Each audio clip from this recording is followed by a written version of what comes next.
അനുസരണയില്ലാത്ത ഒരു വിഭാഗമായിരുന്നു ഇസ്രായേലി സമൂഹം. ഇന്നും അനുസരണയില്ലല്ലോ. ഈ കുഞ്ഞു മക്കളെ അടക്കം കൊന്നൊടുക്കുന്നത് പാടില്ല എന്ന് UN അടക്കമുള്ള ലോകത്തിന്റെ പല ഭാഗങ്ങളിൽ നിന്ന് പറഞ്ഞിട്ട് പോലും അഭയാർത്ഥി ക്യാമ്പിലേക്ക് നിങ്ങൾ പോകണമെന്ന് പറഞ്ഞ് അഭയാർത്ഥി ക്യാമ്പിലേക്ക് താമസം മാറിയിട്ട് പോലും ആ അഭയാർത്ഥി ക്യാമ്പിലുള്ളവരെ പോലും നിഷ്ഠൂരം വധിക്കുന്ന ഈ വൃത്തികെട്ട വർഗം ഇവർ ഇന്നല്ല, ഇനി എത്രത്തോളം ഖിയാമത്ത് നാളിന് അവസാനം വരെ ഇവർ അനുസരണയില്ലാത്ത വർഗമാണ്. ഇത് ഖുർആൻ പറഞ്ഞ കാര്യമാണ്. ഖുർആൻ പറഞ്ഞ കാര്യമാണ്. അള്ളാഹുവിന്റെ പ്രവാചകൻ നമ്മളെ പഠിപ്പിച്ചു. മൂസ നബി അലൈഹിസ്സലാത്തു വസ്സലാമിനെ വളരെ കഷ്ടപ്പെടുത്തി ഒരുപാട് പരീക്ഷണങ്ങൾ അവരുടെ ഭാഗത്തു നിന്നും ഉണ്ടായി മൂസ നബി അലൈഹിസ്സലാത്തു വസ്സലാമിന്. കാരണം അനുസരണയില്ലാത്ത വർഗമാണ്. മൂസ നബി അലൈഹിസ്സലാത്തു വസ്സലാമിന്റെ അടുക്കൽ എന്ത് പരാതിയുമായിട്ട് വരുന്നത് ഇസ്രായേലികളാണ്, എല്ലാ പരാതിയും. അപ്പോൾ മൂസ നബി അലൈഹിസ്സലാത്തു വസ്സലാം അള്ളാഹുവിന്റെ തീരുമാന പ്രകാരം കാര്യങ്ങൾ പറയും, പക്ഷെ ഇവരത് അനുസരിക്കൂല. അങ്ങനെയാണ് ഒരു കൊലയുമായി ബന്ധപ്പെട്ട് മൂസ നബി അലൈഹിസ്സലാത്തു വസ്സലാമിനെ ഇസ്രായേലികളെ സമീപിക്കുന്നത്. ഞങ്ങൾ ഒരാൾ കൊല ചെയ്യപ്പെട്ടു, അതുകൊണ്ട് പ്രവാചകരെ നിങ്ങൾ അള്ളാഹുവിന്റെ ഏറ്റവും അടുത്ത വ്യക്തിയാണല്ലോ, ഒന്ന് പ്രാർത്ഥിച്ചാൽ ഞങ്ങൾക്ക് അതിനൊരു പരിഹാരം കാണാൻ കഴിയും. അതാരാണെന്ന് ഖാദുകനെ കണ്ടുപിടിക്കാൻ കഴിയും. മൂസ നബി അലൈഹിസ്സലാത്തു വസ്സലാം അള്ളാഹുമായി ബന്ധപ്പെട്ടപ്പോ അള്ളാഹു സുബ്ഹാനഹു വ തആല സിമ്പിളായ ഒരു മറുപടി പറഞ്ഞു. വഇദ് ഖാല മൂസാ ലിഖൗമിഹി യാ ഖൗമി اذكروا يا قوم إذ قال موسى لقومه يا قوم اذبحوا بقرة. അല്ലാഹു സുബ്ഹാനഹു വ തആല മൂസ നബി അലൈഹിസ്സലാത്തു വസ്സലാം പറഞ്ഞു, മൂസ അവരോട് ഒരു മൃഗത്തെ അറക്കാൻ പറ, ഒരു പശുവിനെ അറുത്ത് അതിന്റെ തോലെടുത്ത് ആ കാണുന്ന മൃതശരീരത്തിൽ അടിച്ചാൽ ആരെന്ന് മനസ്സിലാകും. സിമ്പിളായിട്ട് പറഞ്ഞു കൊടുത്തു. അല്ലാഹു സുബ്ഹാനഹു വ തആല ഈ സമുദായത്തോട് പറഞ്ഞു. മൂസ നബി അത് സ്വീകരിച്ചു. മൂസ നബി അത് അവരുടെ അനുയായികളോട് പറഞ്ഞു, നിങ്ങളൊരു പശുവിനെ നിങ്ങൾ അറക്കണം, അള്ളാഹുവിന്റെ തീരുമാനമാണ്. ഉടനെ അവർ പറഞ്ഞു, ഖാലൂ വതത്തഖിദുനാ ഹുസ്വാ, നീ എന്ത് മൂസ ഞങ്ങളെ പരിഹസിക്കുകയാണോ? നീ എന്ത് ഞങ്ങളെ പരിഹസിക്കുകയാണോ? ഞങ്ങൾ ഒരു ഖാദുകന്റെ കാര്യം അന്വേഷിക്കാൻ വന്നപ്പോ പശുവിനെ ഇറക്കണം എന്നൊക്കെ പറഞ്ഞാൽ ഞങ്ങൾ എന്താ? ഞങ്ങളെ നീ കളിയാക്കുകയാണോ, പരിഹസിക്കുകയാണോ?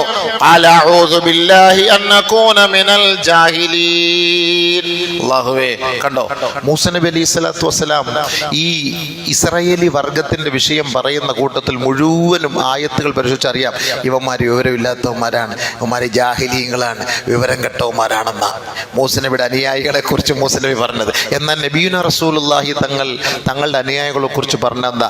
അസ്ഹാബി കന്നുജൂം, എന്റെ അനുചരന്മാർ, എന്റെ അനുയായികൾ നക്ഷത്ര തുല്യരാണ്. നബി സല്ലല്ലാഹു അലൈഹി വസല്ലം തങ്ങൾ പറഞ്ഞതാണ്, എന്റെ അനുയായികൾ നക്ഷത്ര തുല്യരാണ്. എന്നാൽ മൂസ നബി അലൈഹി സ്വലാത്തു വസ്സലാമിന്റെ അനുയായികളെ കുറിച്ച് മൂസ നബി അലൈഹി സ്വലാത്തു വസ്സലാം പറഞ്ഞെന്താ? വിവരമില്ലാത്തവന്മാരാണ് ഇവന്മാർ, വിവരമില്ലാത്ത വിഡ്ഢികളായി പോയല്ലോ പടച്ചവനെ. അന്നേ ആ ശാപപ്പേരിന് അർഹരായവരാണ്. ലുഇനല്ലദീന കഫറൂ മിൻ ബനീ ഇസ്രായീല അലാ ലിസാനി ദാവൂദ വഈസ ഇബ്നു മറിയം ذلك بما عصوا وكانوا يعتدون كانوا لا يتناهون عن منكر فعلوه لبئس ما كانوا يفعلون. لعن الذين كفروا من بني إسرائيل على لسان داوود وعيسى بن مريم. നോക്കണേ, ഓരോ പ്രവാചകന്മാരുടെ ശാപം ഏറ്റുവാങ്ങിയവന്മാരാണ് ഈ വർഗം. ഗുണം പിടിക്കൂല, ഈ ഖിയാമം വരെ ഈ വർഗം ഗുണം പിടിക്കൂല. ഇവര് തിരിയാനും മനസ്സിലാക്കാനും ഈ അക്രമങ്ങളിൽ നിന്ന് പിന്തിരിയാനും ഇവർ പോകില്ല. കാരണം ശാപം ഏറ്റ വർഗമാണ്. ആരുടെ ശാപം? നമ്മളെ പോലെ സാധാരണക്കാരന്റെ ശാപമല്ല, പ്രവാചകന്മാരുടെ ശാപമേറ്റ വർഗമാണ് ഇസ്രായേലികൾ. ഈ ജൂതവർഗം പ്രവാചകന്മാരുടെ ശാപമേറ്റവരാണ്. ഈ പ്രവാചകന്മാരുടെ ശാപമേറ്റവർ എന്തെങ്കിലും രക്ഷപിടിച്ച ചരിത്രമുണ്ടോ? രക്ഷപിടിക്കുകയേ ഇല്ല. ഖുർആൻ പറഞ്ഞ വാക്കാണ് ലുഇന, അവർ ശപിക്കപ്പെട്ട വർഗമാണ്. കഫറു കഫറു മിൻ ബനി ഇസ്രായീല അലാ ലിസാനി ദാവൂദ വഈസ ഇബ്നി മറിയം. ദാവൂദ് നബിയുടെ നാവാലും ഈസ നബി അലൈഹി സ്വലാത്തു വസ്സലാമിന്റെ നാവാലും ഇനി ഓരോ പ്രവാചകന്മാരെ കുറിച്ച് അല്ലാഹ് പറഞ്ഞില്ല എന്നേ ഉള്ളൂ. ചരിത്രം അങ്ങോട്ടും ഇങ്ങോട്ടൊക്കെ ഉള്ളിലേക്ക് പരതി നോക്കുമ്പോ ഓരോ പ്രവാചകന്മാരുടെ നാവിലൂടെയും ഇവർ ശപിക്കപ്പെട്ട വർഗമായി മാറി.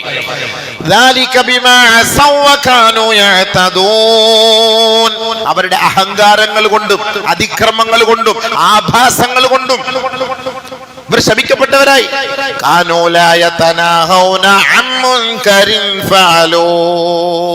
ഏതൊരു കാര്യം ചെയ്യരുത് എന്ന് പറഞ്ഞാൽ അത് ചെയ്യും ഇവർ. ഇതായിരുന്നു ഇവിടെ സ്വഭാവം. ഇപ്പോൾ കാണുന്ന അങ്ങനല്ലേ?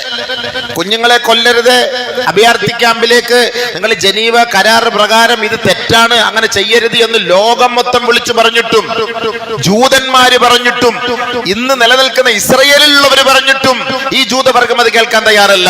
അതാണ് രസം.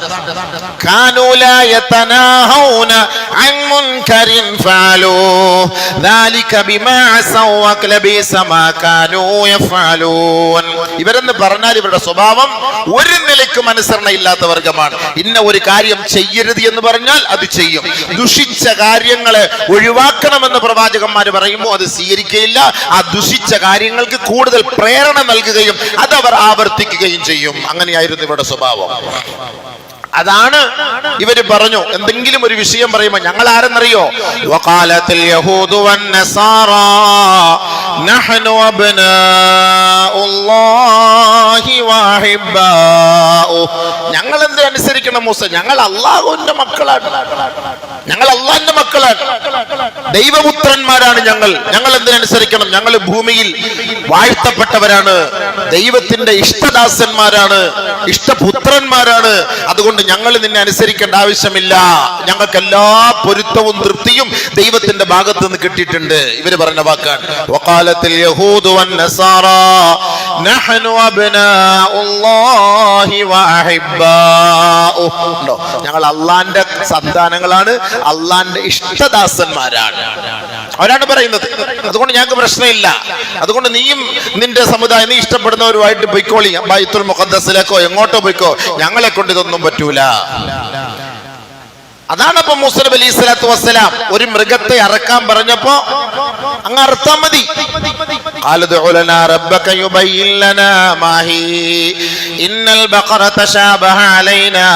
അങ്ങനെ ഓരോന്ന് ചോദിച്ചു. എങ്ങനത്തെ പശു, അതിന്റെ കളർ എന്താ, അതിന്റെ കോല എന്താ, അതിന്റെ വയസ്സെത്ര, അതെങ്ങനെയായിരിക്കണം, എങ്ങനെ അറുക്കണം, ആവശ്യമില്ലാത്ത ചോദ്യങ്ങൾ.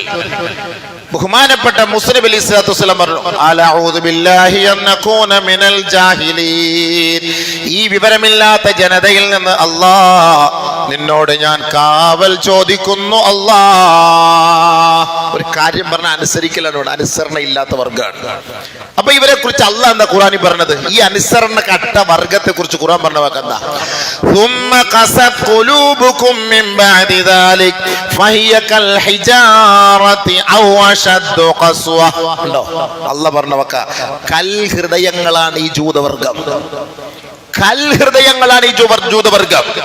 കല്ലിനുമുണ്ട്, കല്ലും ചിലപ്പോ നമ്മളോട് കരുണ കാണിക്കും. അല്ലാഹു പറയാ വഇന്ന മിനൽ ഹിജാറതി ലമാ യതഫജ്ജറു മിൻഹുൽ അൻഹാർ വഇന്ന മിൻഹാ ലമാ യശഖഖു ഫയഖ്റുജു മിൻഹുൽ മാ വഇന്ന മിൻഹാ ലമാ യഹ്ബിതു മിൻ ഖശിയത്തില്ലാഹ് വമല്ലാഹു ബിഗാഫിലിൻ അമ്മാ തഅമലൂൻ.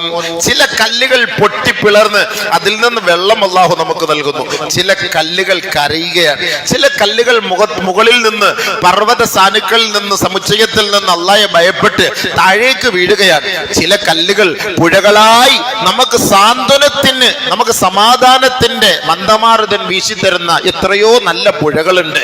ഈ കല്ലുകൾ നമുക്ക് ദുനിയാവിൽ നമ്മളോട് ദയയും നമ്മളോട് ലാളിത്യവും കാണിക്കുമെങ്കിൽ ഇതുപോലും കാണിക്കാത്ത വർഗമാണ് ജൂതവർഗം എന്ന് അല്ലാഹു സുബ്ഹാനഹു വ തആല ഖുർആനിൽ പറഞ്ഞു. അവൻ ഏത് വർഗത്തെ അവൻ അനുസരിക്കാനാണ്? ആര് പറഞ്ഞാൽ അവൻ കേൾക്കാനാണ്? അവൻ കേൾക്കുകയില്ല. ഇത് ഖുർആന്റെ വാക്കാണ്. ഇത് അള്ളാഹുവായിട്ട് ആളുകളെ ഇറക്കി ഇവരെ മുരടോടുകൂടി പറിച്ചെറിയുകയാണ്. അതാണ് അള്ളാഹിന്റെ തർത്തീബ് അവസാനമായിട്ട്. ബഹുമാനമുള്ള സഹോദരങ്ങളെ, ഖുർആൻ പറഞ്ഞ വാക്കതാണ് അനുസരണയില്ലാത്ത വർഗം. ചെയ്യരുത് എന്ന് പറഞ്ഞാൽ ചെയ്യും, അത് തന്നെയാണ് അവരുടെ തർത്തീബ്. അതുകൊണ്ട് അല്ലാഹു സുബ്ഹാനഹു വ തആല ഈ പരിശുദ്ധമായ സ്ഥലത്ത് ഒരുപാട് അനുഗ്രഹങ്ങൾ ചെയ്തിട്ടുണ്ട്. അതിന്റെ ബർക്കത്ത് കൊണ്ടാണ് ഇന്നും നിലനിന്ന് പോകുന്നത്. ഇത്രയും പ്രശ്നങ്ങൾ ഉണ്ടെങ്കിലും അല്ലാഹു ഈ പ്രവാചകന്മാര് കടന്നു വന്ന പ്രവാചകന്മാരുടെ പാദസ്പർശം ഏറ്റതിന്റെ ബർക്കത്ത് കൊണ്ട് പല അനുഗ്രഹങ്ങളും ആ നാട്ടിൽ അല്ലാഹു വെച്ചിട്ടുണ്ട്. ആ അനുഗ്രഹങ്ങളുടെ പേരിലാണ് അല്ലാഹു സുബ്ഹാനഹു വ തആല ഇപ്പോഴും ഈ സമുദായത്തിന് പിടിച്ചു നിൽക്കാനുള്ള ഒരു ഹെൽപ്പ് അവിടെ നൽകുന്നത്. ജൂതന്മാർക്ക് ബൈത്തുൽ മുഖദ്ദസുമായിട്ട് ഒരു ബന്ധവുമില്ല. അതാദ്യം പഠിച്ചോളി. ജൂതന്മാർക്ക് ബൈത്തുൽ മുഖദ്ദസുമായിട്ട് ഒരു പുലബന്ധം പോലുമില്ല. ചരിത്രത്തിന്റെ ഏത് താളുകൾ വേണം നിങ്ങൾ പരിശോധിച്ച് നോക്കിക്കോളി. അത് ഇസ്ലാമിനെ തകർക്കുക എന്ന ലക്ഷ്യമല്ലാതെ മറ്റൊരു ലക്ഷ്യം അവരുടെ മുന്നിലില്ല. ജൂതമതത്തിലേക്ക് ആളുകൾ ഇടിച്ചു കയറാൻ പറ്റൂല. പാരമ്പര്യമായി ജൂതായിസമായി വളർന്നു വരുന്നവരെ മാത്രമേ അവർ അംഗീകരിക്കുകയുള്ളൂ. അവർ വിജയിച്ചാൽ ഭയങ്കരമായി ആഘോഷിക്കും, പരാജയപ്പെട്ടാൽ വേറും നികൃഷ്ടരായി അവർ നിലംപതിച്ച് കിടക്കും. അതായത് ഒരു ജൂതനെ പിടിച്ച് തോറ്റുപോയ ഒരു ജൂതനെ പിടിച്ചു കൊണ്ടുവന്ന് കരടാ അവിടെ കിടത്തിയിട്ട് ഞാൻ കല്ലെടുത്തോണ്ട് വരട്ടെ, കിടന്നോണം. ആ കല്ലെടുത്ത് കൊണ്ടുവന്ന് ഇവനെ ഇടിച്ചു കൊല്ലുന്നവരെ അവിടെ കിടക്കും, എഴുന്നേറ്റ് പോകില്ല. അതാണ് ജൂതന്മാർ. ജയിച്ചാൽ ഭയങ്കരമായിട്ട് കൊട്ടിഘോഷിക്കും, പരാജയപ്പെട്ടാൽ അതാണ് ജൂതന്റെ സിസ്റ്റങ്ങൾ. അത് പഠിക്കണം, അവർ ചരിത്രങ്ങൾ മനസ്സിലാക്കണം. ചെറിയ ചരിത്രമല്ല, ചരിത്രം വലുതാണ്. ചരിത്രം നമുക്ക് മനസ്സിലാകാത്തത് കൊണ്ടാണ്. നമ്മളിൽപ്പെട്ടവർ പോലും പറയും അവരെന്തിനെ കാണിക്കാൻ പോയത്, ഈ ഹമാസുകാർ എന്തിനാ അങ്ങനെ ചെയ്യാൻ പോയത്, ഇവരെന്തിനാ അങ്ങനെ പ്രവർത്തിക്കാൻ പോയത്, അതുകൊണ്ടല്ലേ അങ്ങനെ സംഭവിച്ചത് ഇങ്ങനെ സംഭവിച്ചത്. ബഹുമാനമുള്ള സഹോദരി, അടുത്ത സമയത്തിനുള്ളിൽ ഈ ഹമാസിന്റെ പ്രതികരണം ഉണ്ടാകുന്നതിന് മുമ്പ് 200ഓളം പാവപ്പെട്ട കുഞ്ഞുങ്ങളെയും പലസ്തീനികളായ പെൺമക്കളെയും ആൺമക്കളെയും കൊന്നൊടുക്കിയ ചരിത്രം പത്രത്തിൽ നമ്മൾ വായിച്ചില്ല, അത് കണ്ടില്ല. അത് ചായക്കൊരു വട കഴിക്കുന്നത് പോലെ വെറുതെ പിടിച്ചോണ്ട് വരുക, കൊന്നുകളയ, അതിനൊന്നും ആർക്കും ഒരു ചർച്ചയുണ്ടായില്ല. അങ്ങനെ മാനസികമായി വിഷമിച്ച് വീർപ്പ് മുട്ടിയിട്ടാണ് ഇങ്ങനെ ഒരു ദുരന്തത്തിന് വേണ്ടി അവർ തയ്യാറെടുത്തതെങ്കിൽ ഇതൊക്കെ ചരിത്രത്തിന്റെ ഏടുകളിൽ ഉണ്ട്. ഇങ്ങനെയൊക്കെ സംഭവിക്കും. ഇസ്ലാമിക വീക്ഷണത്തിൽ നമ്മളതാ മനസ്സിലാക്കേണ്ടത്. ഇന്ന് അമേരിക്കക്കാരൻ ഹമാസുകാരെ കുറിച്ച് പറഞ്ഞു, കുഞ്ഞു മക്കളെ കൊണ്ടുവന്ന് ജൂതന്മാരുടെ മക്കളെ കൊണ്ടുവന്ന് തല അറുത്തു മാറ്റിയെന്ന്. പെട്ടെന്ന് അവർ തിരുത്തി വൈറ്റ് ഹൗസിൽ നിന്ന് അബദ്ധം പറഞ്ഞു പോയതാണത്. അങ്ങനല്ലേ ഇല്ലാത്തത് പറഞ്ഞുണ്ടാക്കുന്നത്. നബി സല്ലല്ലാഹു അലൈഹി വസല്ലമ തങ്ങളുടെ പാരമ്പര്യമുള്ളവരാണ് ഈ മക്കൾ. നബി സല്ലല്ലാഹു അലൈഹി വസല്ലമ തങ്ങളുടെ പാരമ്പര്യം പഠിച്ചവരാണ് പരിശുദ്ധ ഇസ്ലാമിന്റെ മക്കൾ. അതിന് ലോകത്തിന്റെ ഏത് ഭാഗത്തായിരുന്നാലും അവർ മുസ്ലിമീങ്ങൾ തന്നെയാണ്. അവരുടെ നബി ഒന്ന് തന്നെയാണ്. അതിന് ഫലസ്തീന്റെ മക്കളായാലും ഇനി ജോർദാന്റെ മക്കളായാലും മിസ്രിന്റെ മക്കളായാലും ഇസ്രയേലിലുള്ള മുസ്ലിമീങ്ങളായാലും ലോകത്തിന്റെ ഏത് ഭാഗത്തുള്ള മുസ്ലിമീങ്ങളായാലും ഇന്നമൽ മുഅ്മിനൂന ഇഖ്വത്തുൻ, എല്ലാം ഒരൊറ്റ സഹോദരങ്ങളാണ്. ഈമാന്റെ വിഷയത്തിൽ ഒരൊറ്റ സഹോദരങ്ങൾ. അല്ലെങ്കിൽ നമ്മൾ നമ്മുടെ ഈ മിമ്പറിൽ മെഹ്റാബിൽ നമ്മൾ ഫലസ്തീനു വേണ്ടി നമ്മൾ ദുആ ചെയ്യാറുണ്ടോ? മക്കയിൽ ദുആ ചെയ്യാറില്ലേ? മദീനയിൽ ദുആ ചെയ്യാറില്ലേ? അല്ലാഹുമ്മ അൻഖിദിൽ മസ്ജിദൽ അഖ്സ മിൻ അയ്ദിൽ യഹൂദി വന്നസ്വാറ, ജൂത നസ്രാനികളിൽ നിന്ന് മസ്ജിദുൽ അഖ്സയെ മോചിപ്പിച്ചതാ എന്ന് നബിയുനാ റസൂലുള്ളാഹി സ്വല്ലല്ലാഹു അലൈഹി വസല്ലമ തങ്ങൾ, സ്വഹാബാക്കൾ, താബിഈങ്ങൾ, തബഅ താബിഈങ്ങൾ, അയിമ്മത്തുൽ മുജ്തഹിദീങ്ങൾ, ഇന്നേ വരെ ഉള്ള മഹത്തുക്കൾ പരിശുദ്ധമായ മസ്ജിദുകളിൽ ദുആ ചെയ്യണമെങ്കിൽ ഈ പരിശുദ്ധമായ ബൈത്തുൽ മുഖദ്ദസിന്റെ ആധിപത്യം ആരുടെ കൈകളിലാണ്? നസ്രാനി ജൂദായിസത്തിന്റെ കൈകളിലാണ്. അതുകൊണ്ടാണ് അങ്ങനെ ഒരു ദുആ, അല്ലാഹു ഇത് ഞങ്ങൾക്ക് മോചിപ്പിച്ചതാ. അപ്പൊ അല്ലാഹു സുബ്ഹാനഹു വ തആല ഭൂമിയിൽ അനുഗ്രഹിച്ച സ്ഥലമാണ് ബൈത്തുൽ മുഖദ്ദസ്. ഈ ബൈത്തുൽ മുഖദ്ദസ് നബിതങ്ങളുടെ കാലഘട്ടം മുതലേ പ്രശ്നങ്ങളാണ്. നസ്രാനികളാണ് ആദ്യം അത് ഭരിച്ചിരുന്നത്. അതിന്റെ ഉത്തരവാദിത്വം ഏറ്റെടുത്തത് നസ്രാനികളാണ്. ഈ നസ്രാനികളിൽ നിന്ന് ഒരിക്കൽ ഇൻഷാ അല്ലാഹ് മോചനം ഉണ്ടാകുമെന്ന് നബി സല്ലല്ലാഹു അലൈഹി വസല്ലമ തങ്ങൾ പറഞ്ഞിരുന്നു. ഖിയാമത്ത് നാളിന്റെ അടയാളങ്ങളിൽ 6 എണ്ണം നബി സല്ലല്ലാഹു അലൈഹി വസല്ലമ തങ്ങൾ എണ്ണുന്ന കൂട്ടത്തിൽ ആദരവായ റസൂലുള്ളാഹി സല്ലല്ലാഹു അലൈഹി വസല്ലമ തങ്ങൾ പറഞ്ഞു, ഒന്ന് മൗതി, എന്റെ മരണം. എന്റെ മരണം ലോകാവസാനത്തിന്റെ അടയാളമാണ്.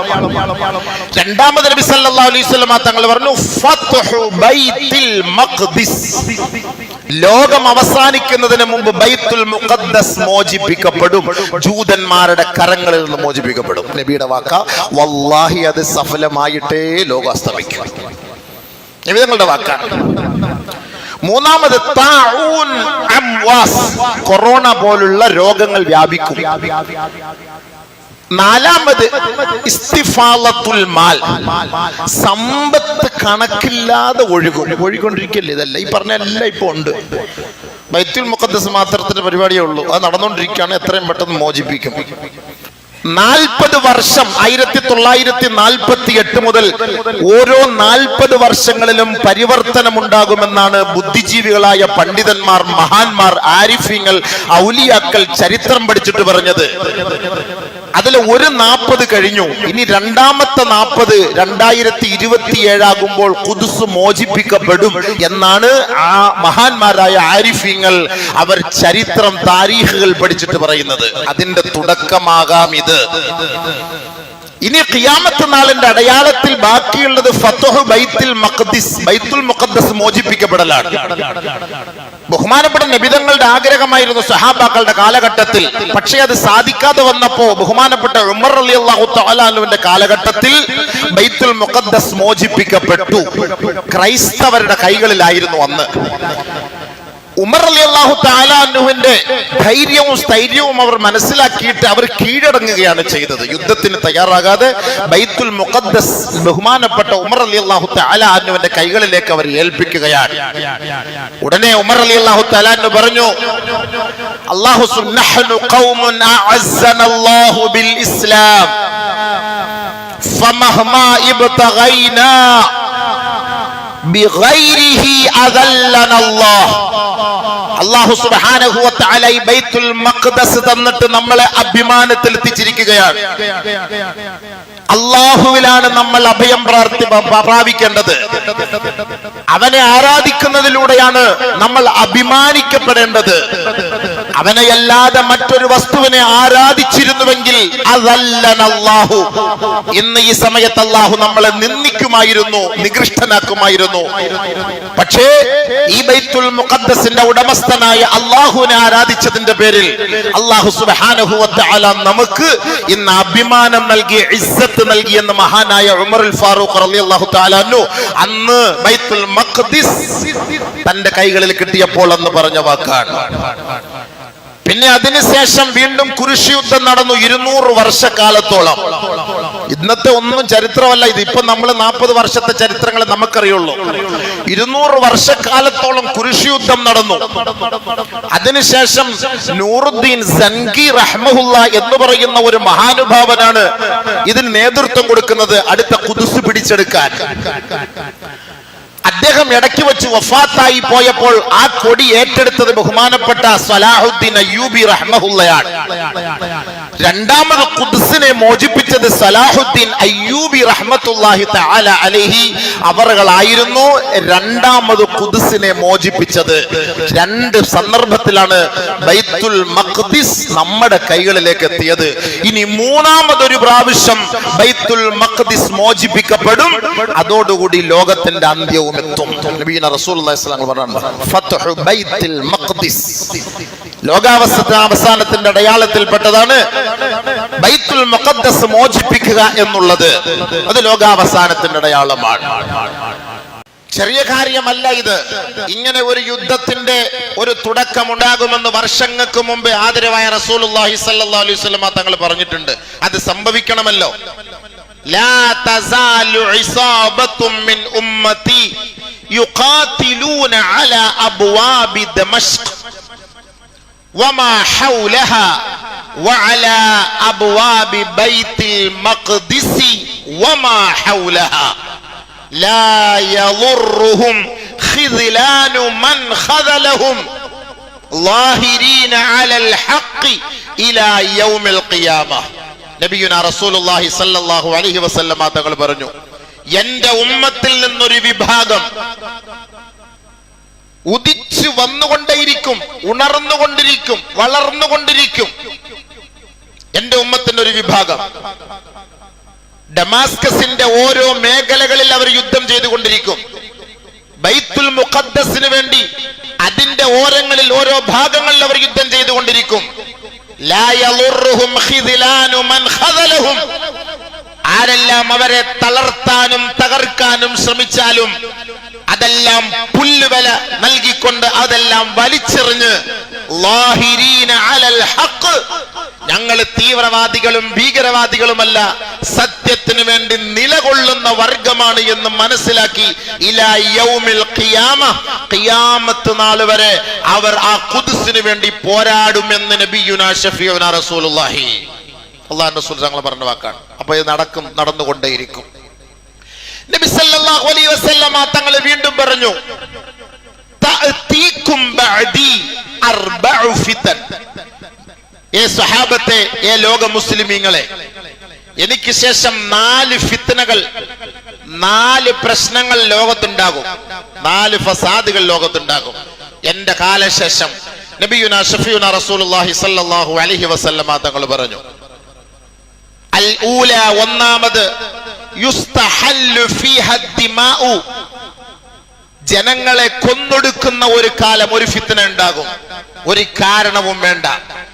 നമ്മൾ ചിന്തിച്ചു നോക്കിയോളിൻ, ഈ ഹദീസുകൾ പരിശോധിച്ചിട്ട് ഇന്നത്തെ കാലഘട്ടവുമായി ബന്ധപ്പെടുത്തി നടക്കുന്നത് ഈ പശ്ചിമേഷ്യൻ സംഘർഷത്തെ കുറിച്ചാണോ നബി സല്ലല്ലാഹു അലൈഹി വസല്ലമ തങ്ങൾ പറഞ്ഞത് എന്ന് സാധാരണക്കാരായ നിങ്ങൾക്ക് മനസ്സിലാക്കാനുള്ള എളുപ്പ വഴിയിലൂടെ ഞാനിത് പറഞ്ഞു തരികയാണ്. ഹദീസിന്റെ വീക്ഷണത്തിൽ ഭൗതികമായ ചർച്ചകളോ വാർത്താ മാധ്യമങ്ങളോ ഒന്നും ഞാൻ നിങ്ങളുടെ മുന്നിൽ അവതരിപ്പിക്കുന്നില്ല. അതൊക്കെ നിങ്ങൾ ദിനം പ്രതി കണ്ടുകൊണ്ടിരിക്കുന്നവരാണ്.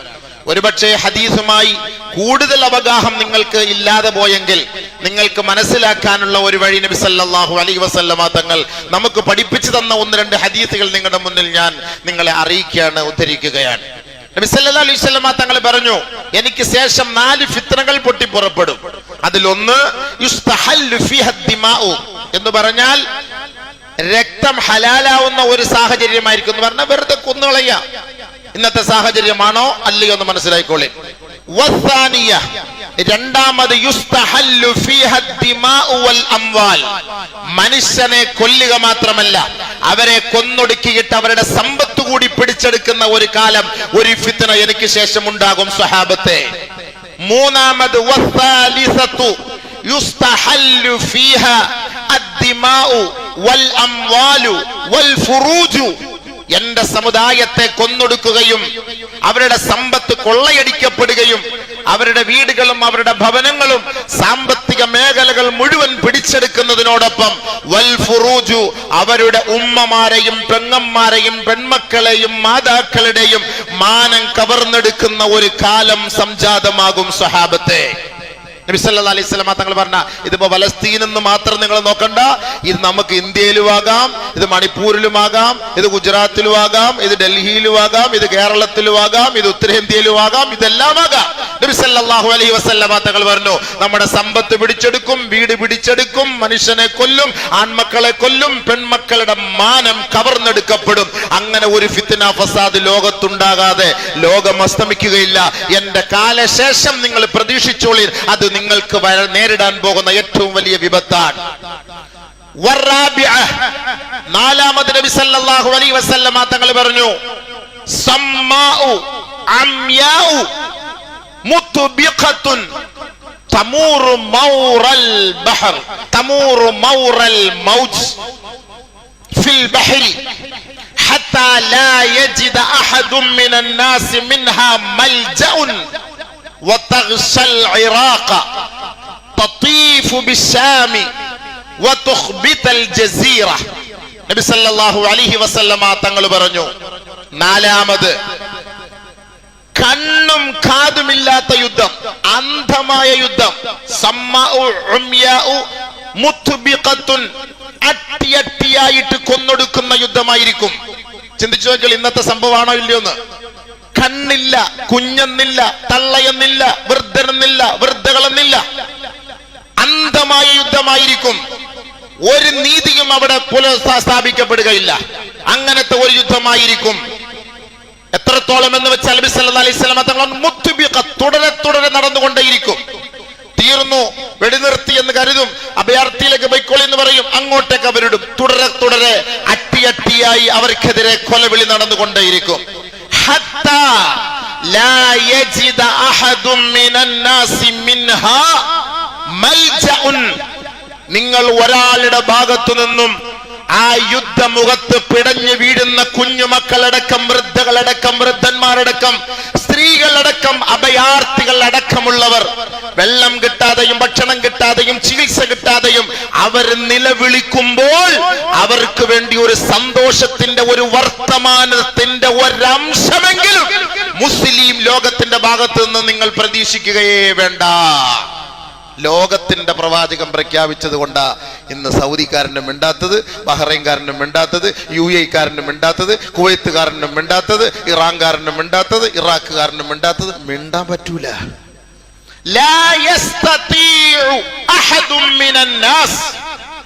ജനങ്ങളിൽ നിന്ന്, ഈ അധികാരി വർഗത്തിൽ നിന്ന് ഇസ്ലാമിന്റെ പേരും പറഞ്ഞ് മുസ്ലിമീങ്ങളുടെ നാമധാരികളായി അധികാര കൊതിയിൽ അമർന്ന് ആനന്ദ നൃത്തം ചവിട്ടുന്ന ഈ നാമധാരികളായ മുസ്ലിം ഭരണകൂടങ്ങൾ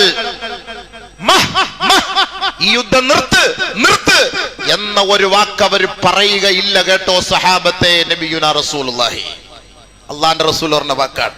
പറയൂല. നിങ്ങൾ പേടിക്കണ്ട, പറയൂല. 11-ാം തീയതി തീരുമാനം വെച്ചിരിക്കും. അപ്പോഴത്തേക്ക് എല്ലാം ഫതഹാവും. 11-ാം തീയതി തീരുമാനത്തേക്ക് നാല് രാഷ്ട്രങ്ങൾ അല്ലെങ്കിൽ 4 സമുദായത്തിലെ 4 പേര് ഒന്ന് കൈ ഉയർത്തി നിർത്തടാന്ന് പറഞ്ഞാൽ നിർത്തും. പക്ഷെ പറയൂല അവര്. നബി സല്ലല്ലാഹു അലൈഹി വസല്ലം തങ്ങൾ പറഞ്ഞല്ലേ, പറയൂല. ഹബീബായ തങ്ങൾ പറഞ്ഞ വാക്കാ ലാ യസ്തതിഉ വഹദും മിനൻ നാസ്.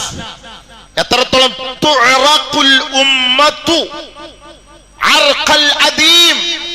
ഈ സമുദായത്തെ ഒരു വള്ളി കണ്ടിച്ചു മാറ്റുന്നത് പോലെ അവരുടെ കഴുത്തറുത്ത് കുഞ്ഞുമക്കളടക്കമുള്ളവരെ കഷണങ്ങളാക്കി വെട്ടിമാറ്റപ്പെടുമ്പോഴും ഈ സമുദായം അവിടെ നോക്കിക്കണ്ടിരിക്കും. ഇത് പാടില്ല, നിങ്ങൾ കാണിക്കുന്നത് തെറ്റാണ്, അധർമ്മമാണ് എന്ന് പറയാൻ ഒരു അറബി സമൂഹവും അന്നത്തെ കാലത്ത് ഉണ്ടാവൂല. ഉണ്ടാകും, അവർ നോക്കുകുത്തികളെ പോലെയായിരിക്കും. അനങ്ങാൻ കഴിയൂല സഹാബത്തെ. ശരിയല്ലേ? നബിയുനാ റസൂലുള്ളാഹി സ്വല്ലല്ലാഹു അലൈഹി വസല്ലം തങ്ങൾ പറഞ്ഞ വാക്കാണ്.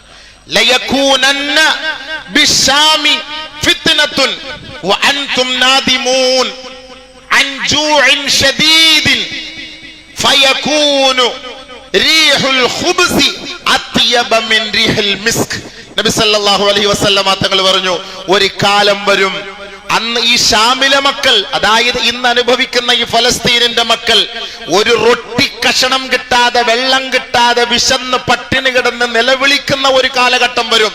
ആരെങ്കിലും അയൽ രാജ്യത്തിൽ നിന്ന് വലിച്ചെറിയുന്ന റൊട്ടി കഷണത്തിന്റെ ഒരംശമെങ്ങാനും അവർക്ക് കിട്ടിയാൽ മിസ്കിനേക്കാൾ, കസ്തൂരിയേക്കാൾ അവർക്ക് ആ ഉണങ്ങിയ റൊട്ടി കഷണമാണ് ഏറ്റവും ശ്രേഷ്ഠമെന്ന് നബിയുനാ റസൂലുള്ളാഹി സ്വല്ലല്ലാഹു അലൈഹി വസല്ലം. അങ്ങനത്തെ ഒരു കാലം വരും. ആ കാലല്ലേ? വെള്ളമുണ്ടോ? വഅൻതും നാദിമൂൻ. നിങ്ങൾ വിഷമിക്കും, അവർ പട്ടിണി കിടക്കുന്നത് കൊണ്ട്. വെള്ളമില്ല, കഴിക്കാൻ വെള്ളമില്ല, കുടിക്കാൻ വെള്ളമില്ല, ഉമ്മമാർക്ക് മുല കൊടുക്കാൻ പാലില്ല. അറബികൾ നോക്കിക്കണ്ട് ആടിനെയും പുഴുങ്ങി ഒട്ടകത്തെയും പുഴുങ്ങി വിശാലമായി അവർ തിന്നുകൊണ്ടിരിക്കുമ്പോൾ നമ്മുടെ സമുദായത്തിലെ സമൂഹമാണ് കുഞ്ഞുമക്കളടക്കം ബോംബ് പൊട്ടി, കുഞ്ഞുമക്കളടക്കം തലയോട്ടി പൊട്ടി പിളർന്ന്, ഗർഭിണികള്, ഉമ്മമാര്, പെങ്ങന്മാര്, മസ്ജിദുകൾ, മദ്രസകൾ എല്ലാം തകർന്ന് തരിപ്പണമാകുമ്പോ നമ്മുടെ സമുദായം നല്ല ആട് പുഴുങ്ങിയിരുന്ന് കബ്സ അടിക്കുകയാ. നല്ല കബ്സ, ആടിന്റെ മട്ടന്റെ കബ്സ. ആ സമുദായം തിന്നാനും കുടിക്കാനും വഴിയില്ലാതെ കിടക്കും. വഅൻതും നാദിമൂൻ. നിങ്ങൾ ദുഃഖിക്കുമത്രേ. നിങ്ങൾക്ക് വെള്ളം കിട്ടാതെ നിങ്ങൾ ദുഃഖിക്കുമത്രേ. നിങ്ങൾ വിഷമിച്ച് നിങ്ങൾ ദുഃഖിക്കുമത്രേ. അങ്ങനെ ഒരു കാലഘട്ടം വരും എന്റെ സമുദായത്തിന്. നബിയുനാ റസൂലുള്ളാഹി സ്വല്ലല്ലാഹു അലൈഹി വസല്ലമ തങ്ങൾ പറഞ്ഞ വാക്കാണ്. അത് യാഥാർത്ഥ്യമായി പുലരുക തന്നെ ചെയ്യും, ചെയ്തുകൊണ്ടേയിരിക്കുകയാണ്. ബഹുമാനമുള്ള സഹോദരങ്ങളെ, ചരിത്രത്തിൽ അല്ലാഹുവിന്റെ റസൂൽ സ്വല്ലല്ലാഹു അലൈഹി വസല്ലം പറയാത്തൊന്നുമില്ല. ഒരിക്കൽ അബ്ദുല്ലാഹി ഇബ്നു മസ്ഊദ് റളിയല്ലാഹു തആല അൻഹു സഹാബാക്കളുമായിട്ട് ഒരുമിച്ച് കൂടിയിരിക്കുമ്പോ അബ്ദുല്ലാഹി ഇബ്നു മസ്ഊദ് റളിയല്ലാഹു തആല അൻഹു ആ ഷാമിന്റെ ഭാഗത്തേക്ക് കൈ ഉയർത്തിട്ട് പറഞ്ഞു, ഫനഹാഹാ ബിശ്ശാം. ഷാം എന്ന് പറയുന്നതാണ് ഇന്നത്തെ ഫലസ്തീൻ, സിറിയ, ജോർദാൻ, ഈജിപ്റ്റ് അടങ്ങുന്ന ഈ സ്ഥലങ്ങൾ ഇതെല്ലാം ആ ഷാമിൽ പെട്ടതാണ്. ആ ഭാഗത്തേക്ക് നോക്കിയിട്ട് അദുവുൻ യജ്മഊന ലിഅഹ്ലിൽ ഇസ്ലാം. ബഹുമാനപ്പെട്ട അബ്ദുല്ലാഹി ഇബ്നു മസ്ഊദ് റളിയല്ലാഹു തആല പറഞ്ഞു, ദേ ആ ഭാഗത്ത് നിന്ന് ഇസ്ലാമിനെ തകർക്കാൻ ഒരു വിഭാഗം തയ്യാറായി നിൽപ്പുണ്ട്. നബി സല്ലല്ലാഹു അലൈഹി വസല്ലമ തങ്ങളുടെ കാലഘട്ടത്തിൽ അള്ളാഹുവിന്റെ പ്രവാചകന്റെ വാക്ക് കേട്ടിട്ട് അബ്ദുല്ലാഹി ഇബ്നു മസ്ഊദ് റളിയല്ലാഹു തആല അൻഹു ആ ഷാമിന്റെ ഭാഗത്തേക്ക് വിരൽ ചൂണ്ടിക്കിട്ട് പറഞ്ഞ കാര്യമാണ്.